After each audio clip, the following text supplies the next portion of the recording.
Hey everybody, I'm here at the Santa Monica Music Center in Santa Monica, California, where the new HoneyDew Studio is. Obviously, we're not going to be starting every episode like this, but I wanted to give you an update. I recorded here with Tom on Saturday, the episode you're about to watch, and unfortunately the next day the riots happened and Lana's whole store was looted. The reason you're getting Tom's episode today is because we wanted to support the Black Lives Matter movement yesterday. It's not safe to record here right now, obviously, until windows are put in and everything else. It's just not safe. Go to santamonicamusic.com if you want to support. I'm definitely going to have Lana on for an episode to talk about what happened here. So in the meantime, thank you again for your support. Thanks for your patience. Stay safe and stay strong, y'all. You're watching The HoneyDew with Ryan Sickler.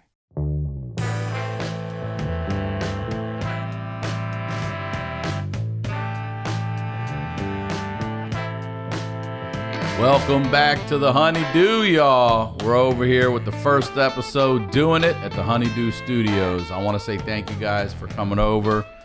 Thank you to everybody at YMH. I appreciate you guys coming to watch the show here. I'm going to give you some updates. RyanSickler.com is the website. Go join the email list over there. Be the first to find out about some upcoming stuff. YouTube.com, rsickler. You're here already. Tell everybody. Spread the word. That's where you watch the HoneyDew. Make sure you subscribe to the Facebook fan page. And the Patreon show is now launched. I didn't want to charge you guys. They were going to hit you for a May fee, and we weren't having any May episodes. So now you can go. Sign up Patreon. Links are everywhere. RyanSickler.com, HoneyDewPodcast.com. Night Pants Nation, y'all. It's growing, man. I love it. Keep sending your photos. I'll keep putting them up. And I can't thank you all enough for just helping me out during all this time. And you look good in the goddamn night pants. I want to say, too, I record here at the Santa Monica Music Center. If you live in the LA area and you want or need some musical instruments or lessons for your kids or for you, this is the spot. All right, they're a family-owned business. They've been around here for 50 years. They're friends of mine. Shout out to Lana Negretti, the best ever. With all the uncertainty from the virus, they've been offering online classes. So if you live in Ohio, you or your kids, you can get classes and lessons from kick-ass local LA musicians. So go to santamonicamusic.com. Use code HoneyDew. They'll waive the registration fee, and they'll give you one free lesson when you sign up for a package. And you can feel free to call them. There's a phone number on the website. There are real people here. Call them up, talk to them. So that's everything. I wanted to say thank you. As far as the studio here, I want to give a special thanks to my buddy Gary Adler. Gary helped me design this. I threw him some ideas. And dude killed it. Came back with a bunch of shit. And I'm so fucking OCD. I'm a pain in the ass to deal with. So thank you. Jeff Tice doing all the fucking logos and everything for the HoneyDew. Lana Negretti, as I said here. Everybody at YMH. So thank you. I'm excited to be here. This is where we're going to do it from now on. And I always say these are the stories behind the storytellers. We're highlighting the lowlights over here. My first guest, the main mommy himself. Ladies and gentlemen, Tom Segura. Y'all. Hey, man. Oh, dude, thank you for doing this. Yeah, for real. good to be for here. real, though. Look. I love the space, man. I love the space. It looks great. It. Look, there's a couple things I want to say to you, first of all. You keep shit very close to because I see people saying that we had a rift and, it's nonsense. None of that is true at all. No. I mean, we're even still working together on some other shit. But I wanted to say thank you. I tell everybody, not only are you one of the fucking biggest comedians in the world, you're one of the nicest fucking people. I'm fortunate to know you and Christina. Oh, thanks, man. You're so goddamn nice. You do so much for so many people. Just for me, I mean, you pulled me up and you've helped so many people in comedy. You rotate your openers. You really spread the wealth and the time and people. I mean, most of us don't ever get to a level where we're rolling in theaters and getting to perform in front of 3,000, 6,000 people a night when you're doing 2 fucking shows. Yeah. No, that's cool. Thanks, man. So thank you. And what I have learned from you on top of, you're a fucking great businessman. You make damn good decisions. Oh, really? Yeah. Okay. And you have a fucking family business. And I remember saying that to you. This you and Christina are a modern day family business, and I love watching you and learning from you. I never thought of it like that, but yeah, you are. You're not a brick and mortar, but you're a 2020 family business. And the thing I have paid attention to, like I always wanted to be, like when you asked me to go out on tour with you, I always just believe in being like the least pain in the ass I can be. Like, yeah, I went right and got clear. I went right and got the TSA pre-check. Even got rear-ended leaving my TSA pre-check. That's the best though, right? I is. mean, like I had the same approach to going on when someone brought me on the road.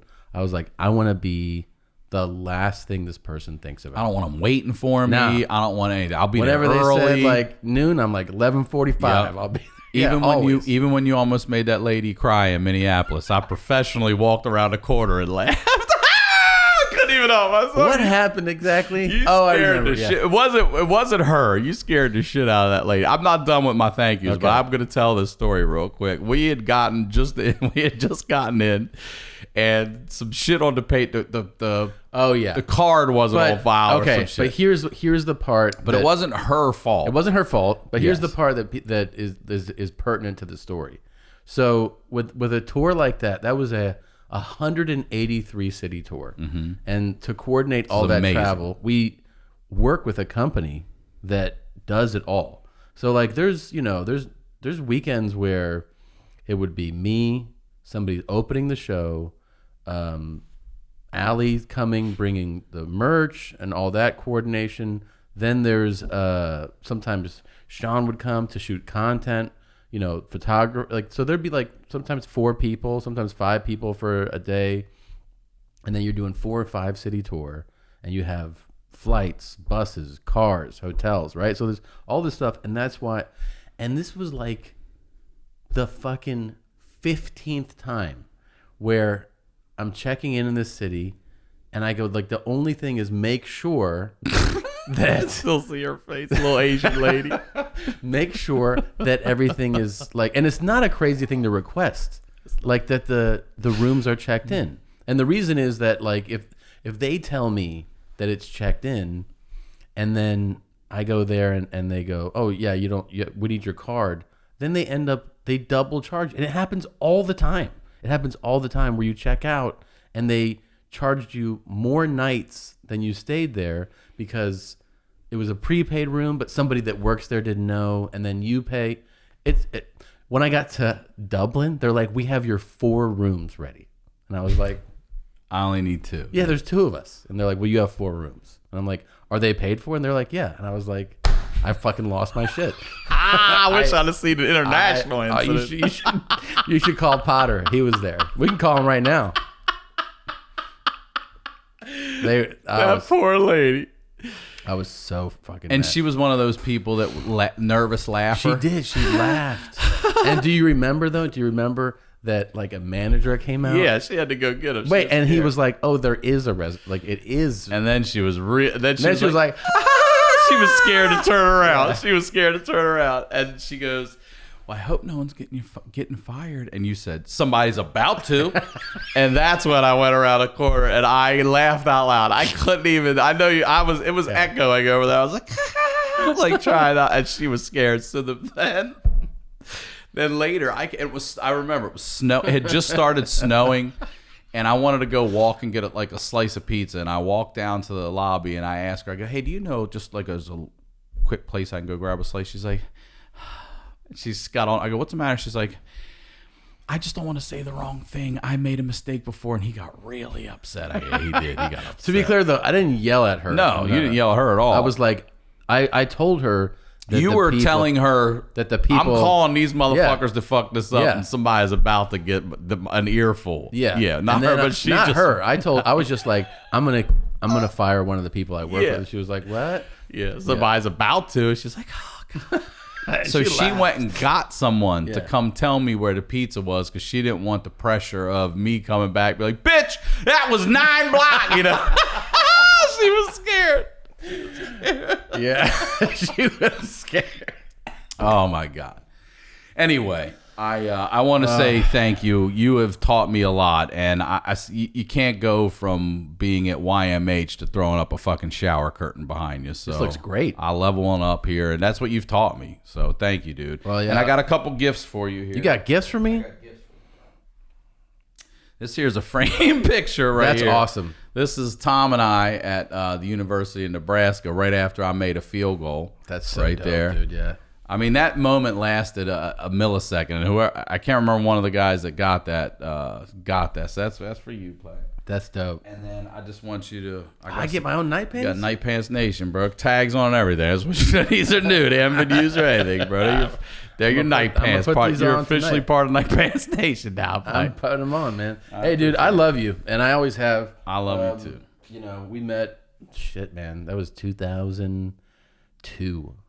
That was when we met in 2002. Is that right? Crazy? 2? I thought it was 2000, or I thought it was but 2's right. Yeah, 2's when I moved here. What you said? Oh, okay. Well, then you would know better. And I used to fucking just abuse your kindness to just. I would be like, I'm just gonna move into your apartment. I would come into your place. I would go to Ryan's place, and I would just. There was just shit like you were like, have you ever played Splinter Cell? And I was like, no. And then I would just sit at your house, and I mean, it would be like 3 in the morning. The sun would come up. Yeah, and you're like, I guess you'll stay. Oh my God, I guess we're just going to go ahead and stay. Keep playing. Dude, I remember. I'll tell you the things I remember too. And your roommate would lend me a DVD folder of pornography. Yeah, so let's talk about it. I mean, he reached out, and he apologized and reconnected. So he's doing well. Is he? He's doing good. So well, Puddin's his name, his nickname, Puddin. And he had some great stories. There is no doubt. But I remember one time Full Charge stayed with us too, and he was making pasta. He was making some sauce for himself. Full Charge was in the kitchen. This or whatever. is the best. And then Puddin walks in and just goes over and goes, "You know what makes the secret ingredient is sugar." And Matt's like, "Nah, I'm good, man. There's enough sugar in that shit already. It's like ragu. Yeah. Enough, I don't need any more." No. And just bullied his way Let me hook you into up. his sauce. Yeah, and Matt said he poured it like it was like an unhealthy cup of coffee. And he said he fucking rinsed it out and threw it away and never ate it. And all he wanted to do was eat something. Yeah. That's the best part. Is I just want to eat. I'm hungry. I just want to have a bite. Let me ruin it for you. Also, back in the day, too, you come home from like an Ontario show on a Saturday night that started at 11, and you're getting home at 2 in the morning, and all you want to do is get something to fucking eat and just be satisfied with that. Decompress a little, yep. Man. Dude, but I remember the vodka penne is the one I remember. Remember that? Yes. We used to put vodka in it, and spike it a little bit where you could soak it and taste it. Yeah, that shit was good. Dude, he well, I mean, I basically was your guy's third roommate. I mean, once you were like, "Yeah, come over," I was like, I got a place, y'all. Just sign the lease. They invited me over. I ain't going stay anywhere. there. I mean, dude, I think it's so funny because I used to always come over to your place. I would text you and I would call you, and then I also have your work number saved in my phone. It's still in there? Yeah, because I don't even know what number that is. It was before you would save everybody's contact info as under one thing. You know what I mean? Yeah. So that's I have like when I put in Sickler. Oh yeah. Sickler home, Sickler Ryan work. Sickler and then Sickler work right there. So because this is probably, I'm sure that's the old work number. I don't even know what number. It's definitely one of them. That's for when I need to get in touch with you at work. in a hurry. Yeah. I mean, but then we would write, sketches like Cutman and that's where all that came from. All that shit, man. There was something I feel like you just told me recently about someone that was just like, you don't remember that? And I was like, that guy. He said something so offensive. Like there's people that don't realize they say the most offensive shit. You just said this to me recently. What the fuck was it? We were like hanging out with a group of guys. It was this was like years ago. I feel like it would have been like Jim and we were at some type of like social setting, like a barbecue, like someone's house party or something. And I remember that it was daytime and there was a group of people, and like somebody had mentioned, like a woman had come up and had walked away, and it was like that natural thing where somebody first did like the eyes, and then someone was like, Jesus, man. And you know, like you said, like, I wouldn't mind whatever, spending the night with her. Like something fine to say. And then somebody else like kind of tagged it with like, no shit, you know, blah, blah, blah. And there was a guy there. I don't remember. I thought it was like somebody you remember? You don't remember that? No, I remember. This is what you asked me about. Yeah, I don't remember. and then he was like, that guy was like, wouldn't mind fucking her until she shits in the bed or something. We were all like, what? And he was like, I would fucking rip her in half. Fuck her until she bleeds to death. And we were like, what are you talking about, man? It's like, I'm talking about sex. Sex. Man. She's just hot. Regular We're sex. Like, that's really. And everybody walked away. Everybody was like, no. Yeah. What was your first, when it comes to like girls, what was your first crush? Who was your first, like, not sex or anything? Who was the first girl you liked and then just got destroyed by? Oh, man. I mean, there's like levels of that with ages, you know? So I remember Andrea Sparrow, 4th grade.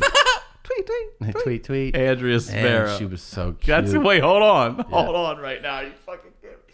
What was Kenny's last name? Sparrow. Yeah. Kenny's Spare Tire Sparrow. Sparrow, Is this his sister? That's his sister, yeah. Is that where you got the That's name? how I stay connected to her. I'll bet that's how you got the name. For sure, that's how I got the name. Yeah. For sure, that's how I got the name. Kenny fucking Sparrow was Sparrow. his name. Yeah. What a pussy ass boxer name.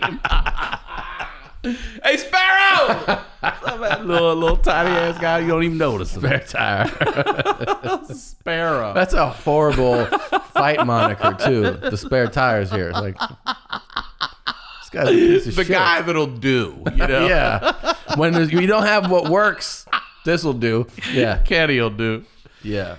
Andrea Sparrow. Yeah. So I remember this. That was the era. So this is, I mean, I'm a lot younger than you. So, but like in the, when I was a kid, so in the early 2000s, let's say,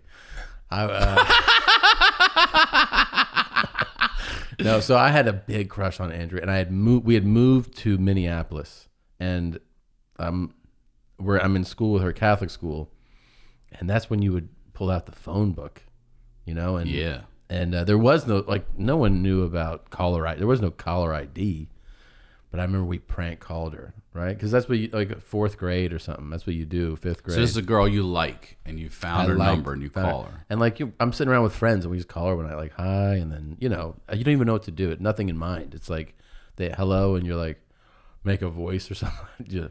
How are you? She's like hello, and you know you got her on the phone. Or there's no end game. Like it's just like. It's your way of reaching out.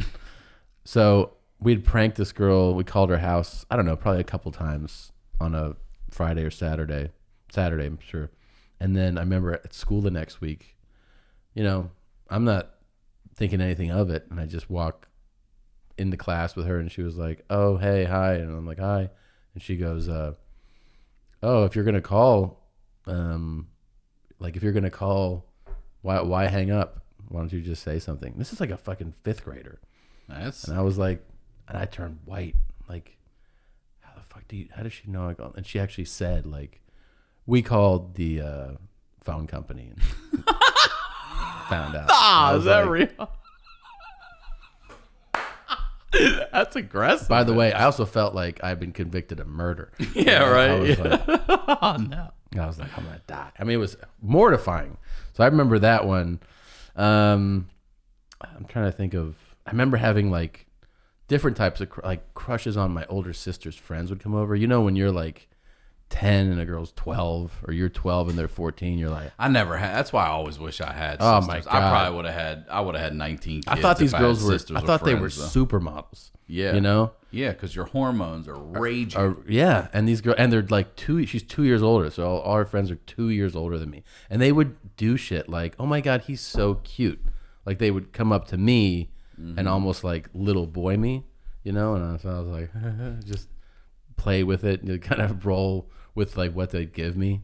But I'm trying to think of like the next big crush I had. I mean, definitely, I went out with a girl in 8th grade who I was like, this is like my my first girlfriend, and I'm such a, I don't know, it's so juvenile. I feel like there was some like exchange of like, will you be my girlfriend? Yeah. And she was like, I will. Like that kind of thing. I'll do that. Yeah. And we went to the movies, and I think maybe one other weekend we did something else, and we hung out at each other's place a couple times. This is 8th grade, and nothing has happened yet. Like we've held hands. We haven't even kissed yet. Okay. But she's my girlfriend. We're 8th graders. 2 weeks later, her friend calls me and reads a letter to break up with me. Over the phone. You're going to want to sit down for But this. she didn't do it. She gave her friend Her did friend was like, I'll call you to tell you that. And you sat And I sat and listened to it. And she was like, I think we're growing apart. I was like, what the fuck? We're in 8th grade. Yeah. And I also, like, nothing's happened yet. We haven't even actually, we're not boyfriend, girlfriend. But I was devastated by that. So I was like, oh man, I didn't even nothing started. Right, you didn't even get anything out. Oh, this is my girlfriend? Like, this hasn't been anything. Are you single? What's your name? I'll tell you an embarrassing story you just reminded me of. It's a good story that has an embarrassing moment. But so my very first kiss was, and I mean my first kiss, no tongue or anything. My first kiss with a girl was, I was in 6th grade. She was in 7th grade. My parents just split. We moved to this new apartment that was it was a hallway with rooms off of it. That's all this place was. And there was a black girl lived next door. We played with her brother, and she was a year older. And I still remember how she smelled. She was so fucking pretty. She smelled so good. And she kissed me. My first kiss was a black girl, 7th grader. I was 6th grade. But then when I got in 7th grade, I had a girlfriend. And her name was Andrea, and we still, she's married with kids, but we still message back and forth. And this girl, we were watching a Police Academy movie, because that's all you did back then. When you had a girlfriend, you just met at the movies. Gonna go there. And she leans over and she puts her fucking tongue in my mouth. And let me tell you something, dude. That 7th grade girl woke a monster. I loved it. I was like, it was all these emotions of what's fucking happening. This is fucking awesome. I fucking love this. And when she was done, I went, do it again, do it again, do it again. And there were 3 girls in our class that I didn't know were sitting right behind us. And all the rest of the movie and all the way out and all after that for a little while, do it again, do it again, do it again. But you know what? I didn't care. I didn't give What age were you? 7th grade. Wow. And she made the move. I didn't even know. Listen, I set up the kiss first because I thought that's how I didn't even know you put a tongue in somebody's fucking mouth. Yeah. You know what I mean? Like that girl was. That's advanced, I feel like. Woo! Man. And to be in 7th grade and have a girl just lean over and you're just, just shove a tongue. You're like, what? Oh, man. Yeah. That fucking, I'm telling you, that was like putting a key in the fucking goddamn ignition and turning that shit on for me. And I was like, I am about this the rest of the way. Dude, I couldn't get over that. Do it again, do it again. I was so excited, dude. Jesus. And she did it again. How old were you when you had sex the first time? I was 15. That's pretty young. It was young. It was like a month before my 16th birthday. It was Valentine's weekend. And I was with this girl I was seeing at the time. She was a cheerleader. She was a year older. We both were virgins. And we were in the back of her dad's Chevy Trailblazer. Mm-hmm. And it was terrible. It lasted minutes and, it was awful for, Yeah. It wasn't awful in the sense that no one knew what the fuck they were doing. These are certainly not ideal. I mean, we were at a soccer field where we played rec soccer and on at 10 o'clock at night. You know what I mean? Yeah. Like it was bad. And then apparently I left the piece of the condom wrapper in the car, and her mom started asking questions. Yeah. And I was like, just tell her we were out riding with some friends and we were fucking around with condoms. Did I tell you that No, story I believe about getting ratted out, like prom night? Did I tell you that? So. Man, so I was I gotta write shit down on this show. No, on this show, because something will occur to me and then I'll be like, did I talk about that yet? Hold on, there's that one, and then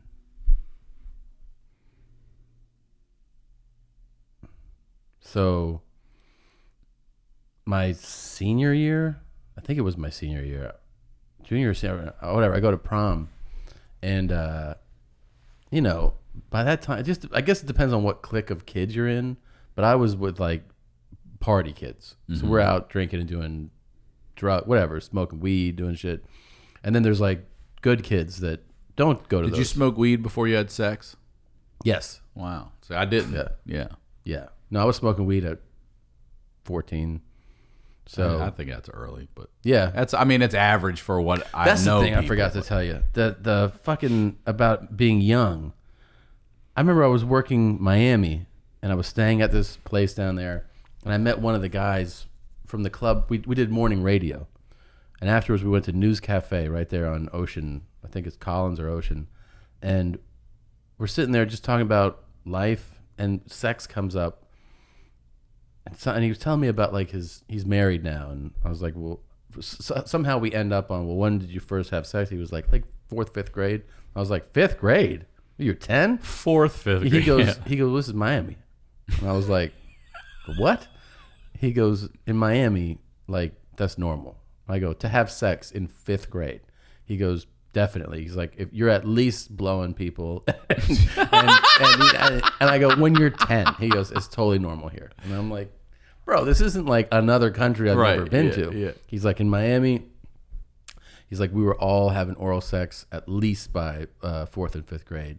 And he's like, if you went to 6th grade and you hadn't had sex, you were ostracized. Like people wouldn't talk to you. They're not even talking. Yeah.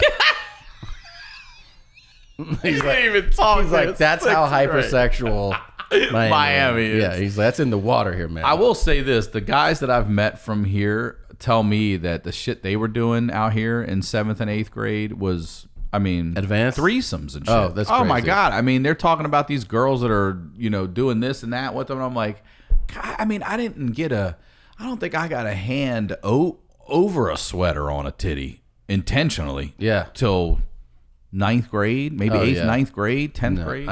When he told me 9th grade, he went and he was telling all kinds. It didn't seem like he was making it up, and I was like, dude. He was like, you didn't? I was like, of course not. I was in this fucking wholesome household where I didn't think about having sex in fucking 5th grade. No, not 5th That's grade. You're 10. Yeah. He was like, nah, yeah, we'd already hooked up then.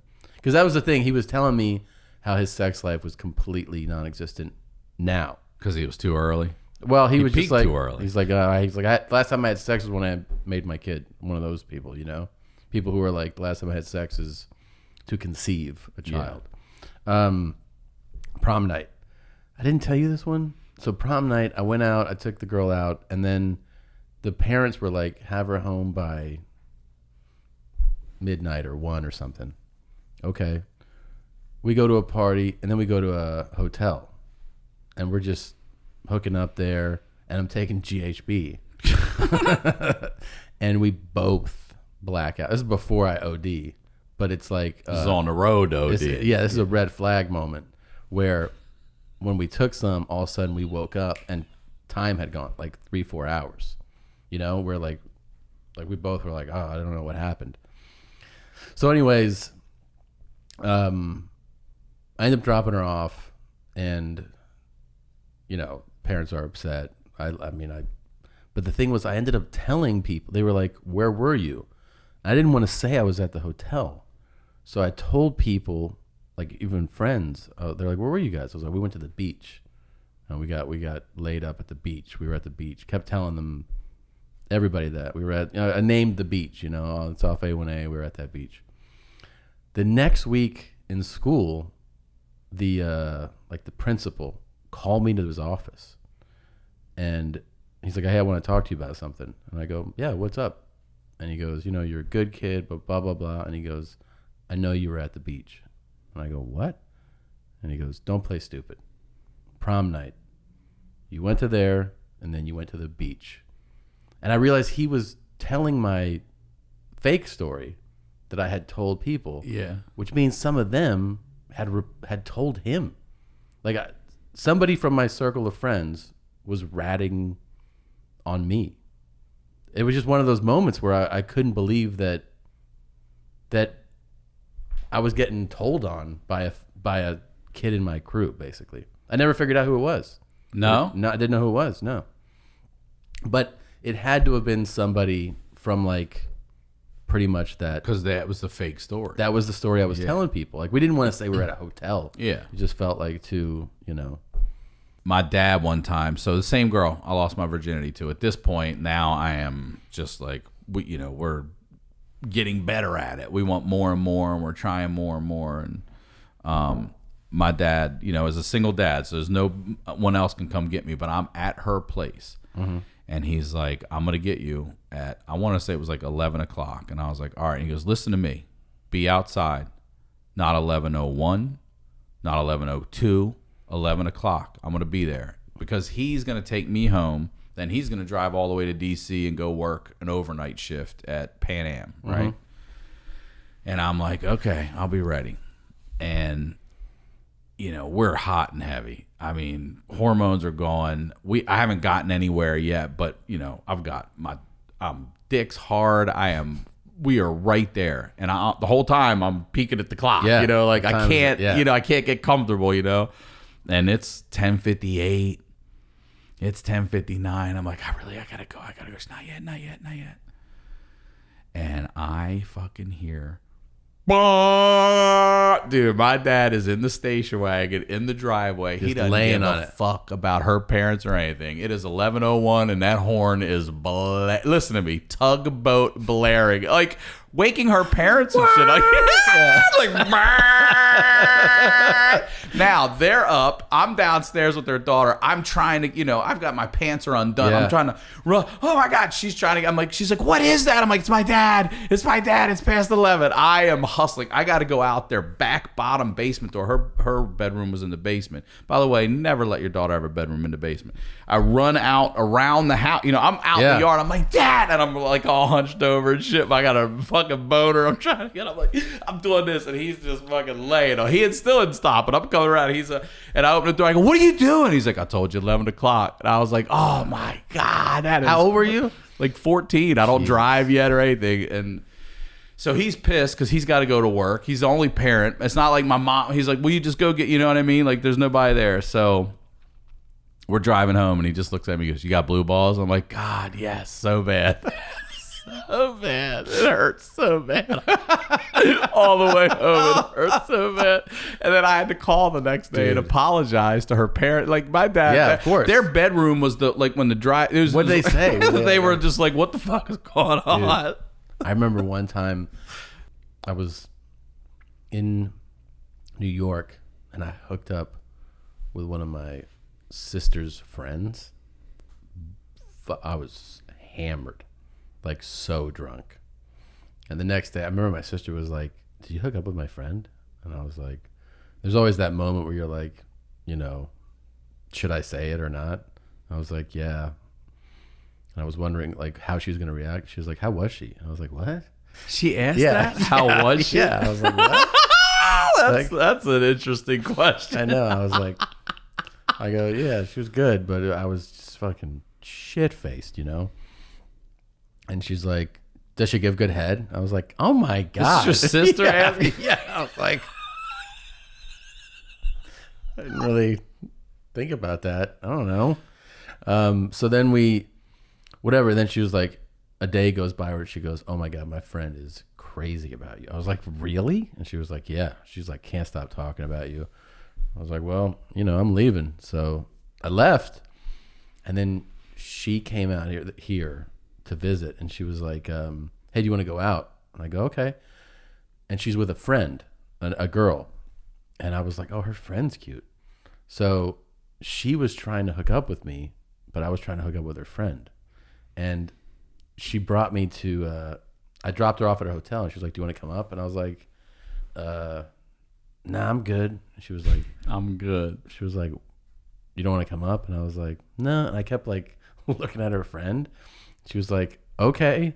So do you want to like try it again tomorrow? And I was like, yeah, sure. So the next day, she comes out again with her friend. And I'm trying to like talk to the friend, and we start talking about literature. I'm like, God damn it, I don't even know any of this shit. Dude, you know how many photo albums I've had, old school photo albums I've had to sit and look at just to wait to get any kind of fucking attention? I'm like, yeah, I'll look at that fucking Trip from the Caribbean. I'm like, how thick is this goddamn book? And then she's like, you haven't seen this one. This is just going on the trip. I think it was the guy. What's the guy who wrote Catcher in the Rye? What's the author's name? I feel like it was the same author. Is that Steinbeck? Who was that? I don't know. That's Grapes of Wrath. I don't know. Maybe it is. So I'm just drawing a blank on his name. So she's like, oh, have you read this other book? And I go, no, I'm super interested though. And she was like, oh, I have it. And I was like, great. Can I read it? She goes, no, she's like, I'm traveling with it, but it's like my prized possession. And I was like, I'll send it back to you, I promise. And she was like, no, I don't feel comfortable. And then I insisted. I was like, get it. She's like, okay. Like, I'm telling you that I don't want to give it to you, but I just feel like I thought it was going to, help things progress. So she's like, do you want to like wait here? Because now the girl that I know is like not in the lobby of the hotel. It's just the friend is. Right.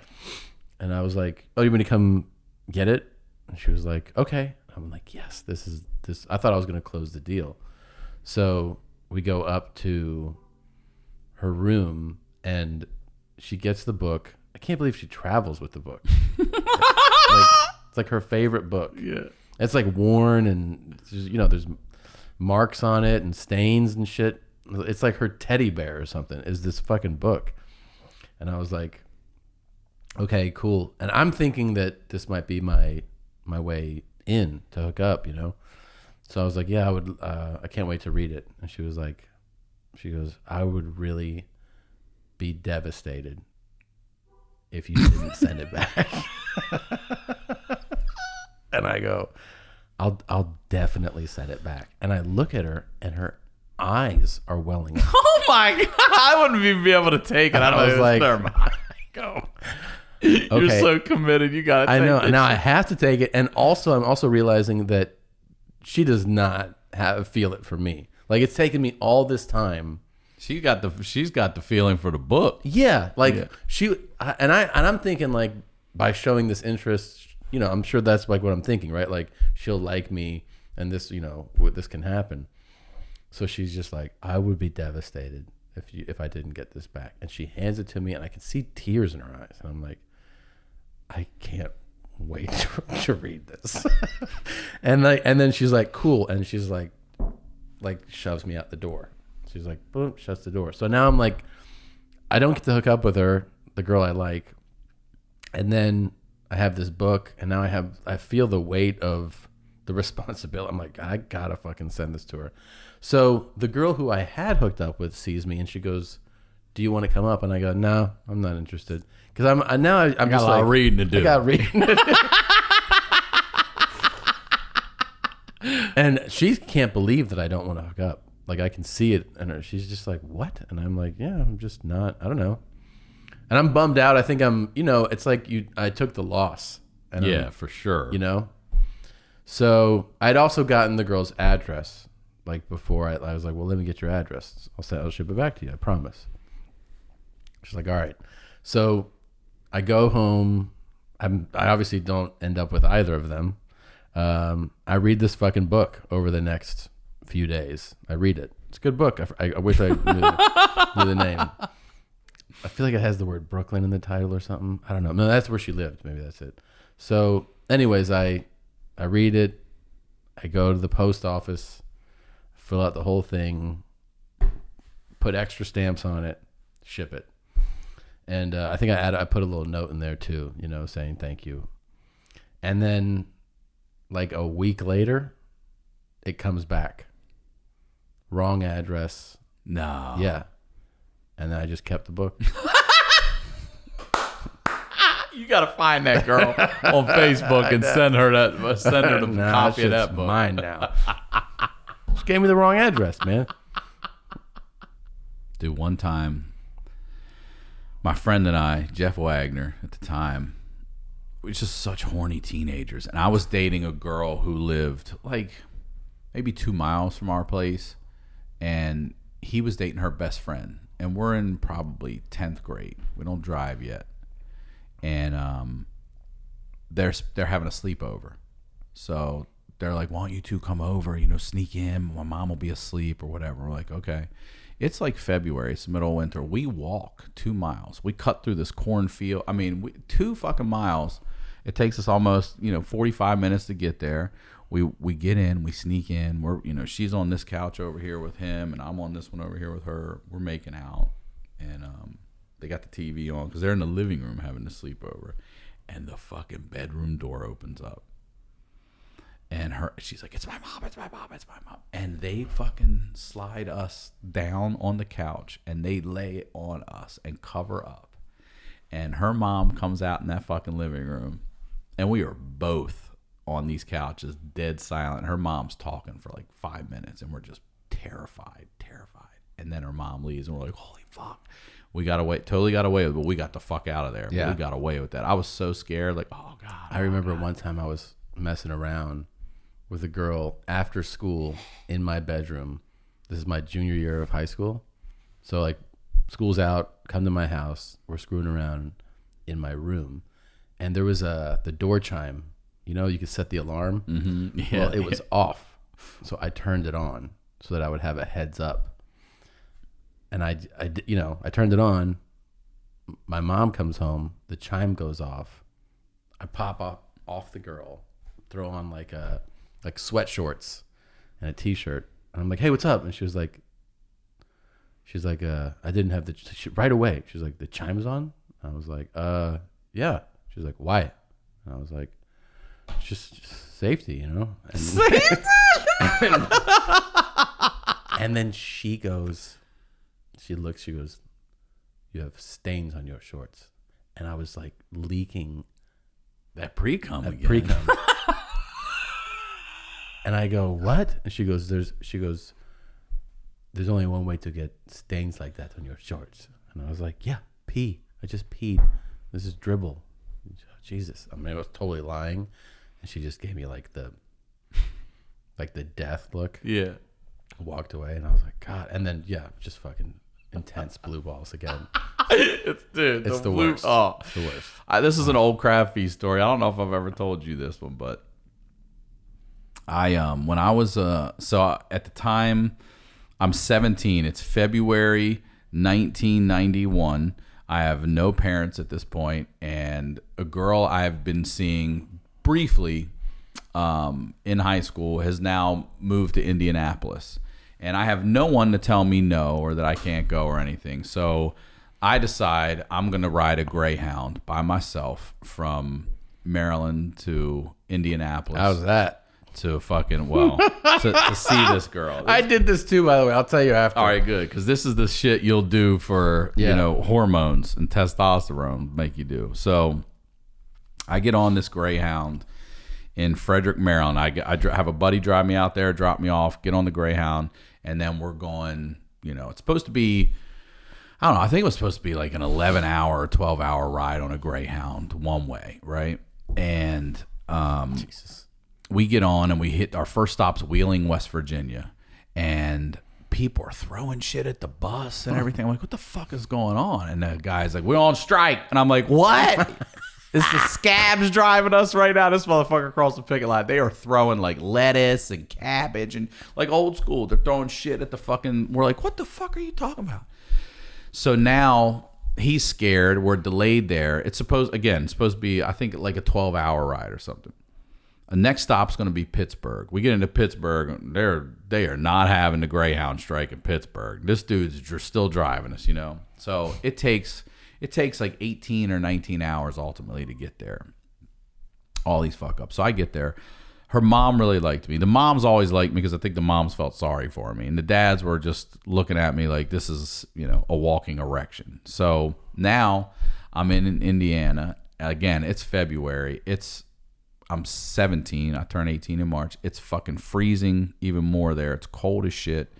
And her dad is going to work and coming home. And he's home now. And it's late.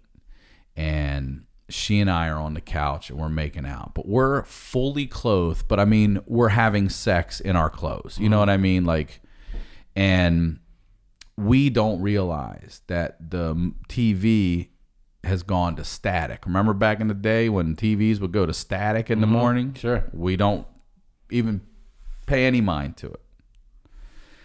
And I'm on top of this girl, and I've got my head like, you know, down in here in her neck and kissing and talking to her and shit. And then all of a sudden I hear, "Get your ass in your room." And I'm like, and I know it's her dad, and I know he is standing right the fuck here, and I don't know what to do. I have no idea what to do. I'm stuck. I'm in Indiana. I can't get up and go home. I'm 17. You know what I mean? I can't be like, I'm just gonna show myself out and go home.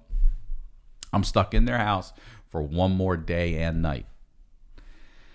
And she, of course, is her dad. She just, I mean, she slid out under me, gave me fucking nose burn. You know what I mean? Like, and I don't know what to do, dude. And I fucking roll over and I just go. And I lay there like I'm sleeping. I mean, he just watched me dry humping. He doesn't say anything to you? Oh, he stands there. I can hear him breathing. And he doesn't say anything. But I'm like, I'm winning this one. And I mean, you know when you fake sleep and your eyes move? Yeah. My eyes didn't fucking move. Yeah. I was dead. I had my mouth open and that was it. I was like, wait, I don't understand though. So he saw you, and then I'm just going to roll over and play dead? It was like humping, rolling over. And she slid out from under me and he stood there and literally I just rolled over and went and played sleep. I didn't know what to do. I was so scared. I was like, is he going to beat a sleeping child? You know, I'm 17. I don't know what to fucking do. But I could hear him standing right here. And I was like, I'm not budging. And then he walked away? For a while, he stood there. And then he fucking walked away. And then I was like, oh my God. And what happened, I didn't realize, was he had come down the hallway. It was one of those houses where you could make a right into the kitchen, and then it kept going through the dining room and circled into the living room. So he had come out to get a drink and circled around like, what the fuck? And boom. So in the morning, he's got to go to work, and I got to see him. And I literally don't feel good. I physically do not feel. I feel ill. And I tell her mom. He's obviously gone back there and told the mom. He went back and yelled at his daughter. And he's got to go to work. So I tell the mom's like, would you like some breakfast? And I'm like, I don't really feel good. And she's like, why don't you go lay down in my son's room? And he's gone. I was like, okay. So I go in there. I'm thinking, you know, I'm in here, doors shut, because I'm sleeping on their couch. Yeah. You know, like I'm exposed to everything. But in here, I'm safe. He'll leave for work. And then that'll be the end of it. I'll have to deal with him one more night when he comes home. And this motherfucker throws the door up and goes, my wife said you're not feeling good. And I was just like, yeah.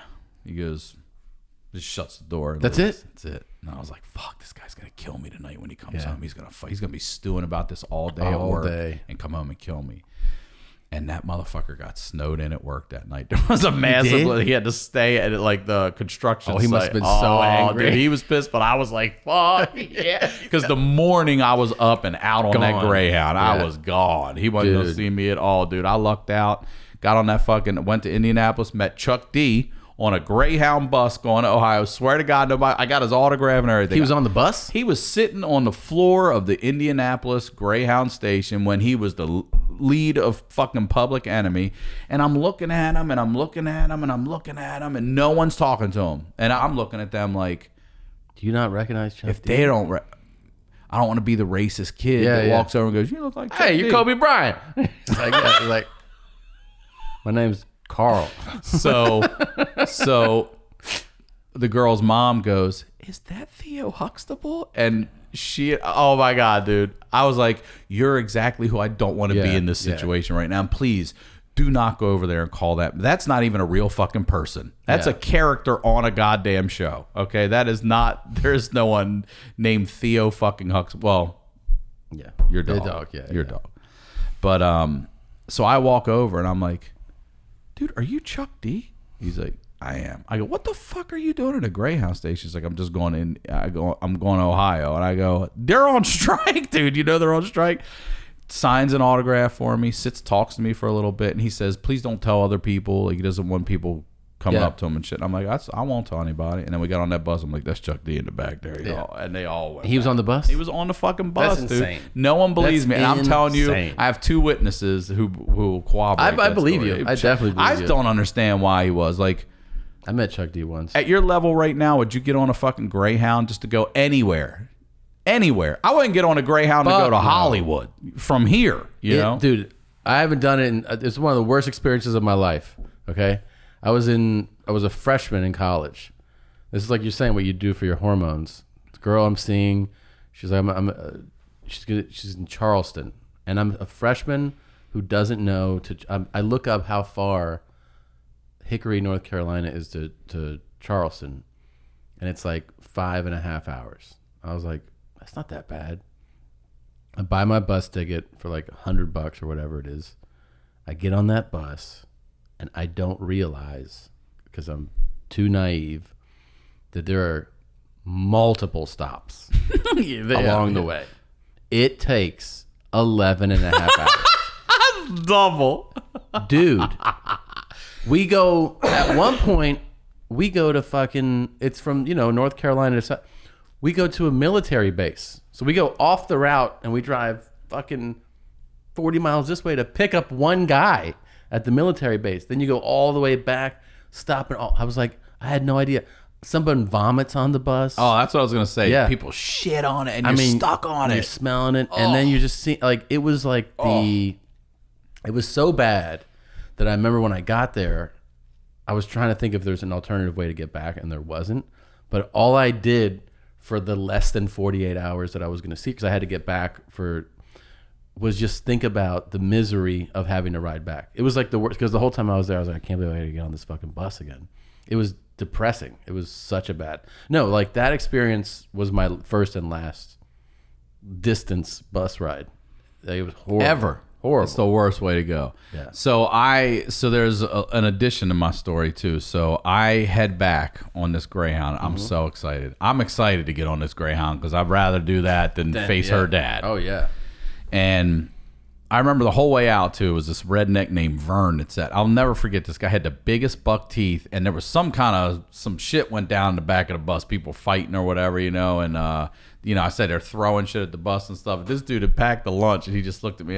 This line sticks with me still. He just looks at me and goes, I'm gonna eat my sandwich. And he just sat there next to me eating his fucking sandwich. I get back to Maryland, and her dad calls, and this dude is checking on me.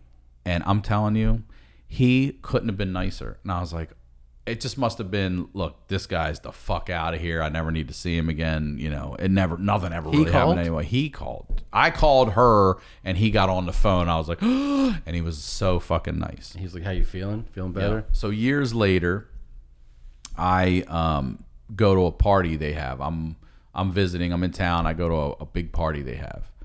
And her brother comes over, and her dad and I are talking. And I'm saying this is, God, years and years later, 12, 15 years later. And her brother comes over and goes, remember that time my dad caught you dry humping my sister in the living room? Her dad's talking to me, and I go, what the fuck are you doing? And her dad looks at me and goes, been meaning to talk to you about that. And I was like, oh, fuck. And I just fucking got the fuck out of there. I left. I got the fuck out of there. I was like, nah, we're good. We ain't talking about that. Oh my God. Yeah, I'll never do Greyhound again. No, that was the worst. Oh, dude. Well, look, I know we got to get you out of here. I appreciate you coming and doing this. Congratulations. This place looks and great. I go ahead. No, the place looks great. I'm happy for you. It's going to be, we're going to be promoting you like we have, but promoting the new channel. And this is exactly what you needed to do. I think it's going to make your show grow, and I'm happy for you. I think it's going to be awesome, man. Well, I love you, dude. Love you too. And thank you, because what I didn't say earlier too is you have done so much. Dude, you paid your producers to come help me. Equipment. You're the shit. I can't thank you enough. So love you, man. I really appreciate you remembering all those poor days back in the day and pulling me up. Nah, but I'm so happy for you. I love you. Do you want to promote anything? Trying to get those antibodies. I don't know. I saw a place testing for it the other day. Yeah, I want those, man. You want them? Can they put them in you? I think they. That's what they're Like trying Lance to figure Armstrong out. type shit. Spin it and put it in you. Get that EPO, man. Yeah, I don't know. I don't know, man. Just I'm doing obviously the multiple podcasts and excited. I mean, I'm dying to go back on the road, but that's not going to happen for a minute. And then no, I think that's it, man. That's it. Working on a couple of things. Well, thank you for everything, for real. Yeah, of course. I love you. Man. And Christina. Yes, of course. And everybody at YMH. Josh Potter, too. I forgot to mention him last time, and I texted him. I want to make sure I mention the cockroach for sure. Yeah, you got to have him coming in on here. Oh, yeah. for sure. I already told him you're definitely coming on. Yeah. Ryan Sickler on all social media, ryansickler.com. We'll talk to you all next week.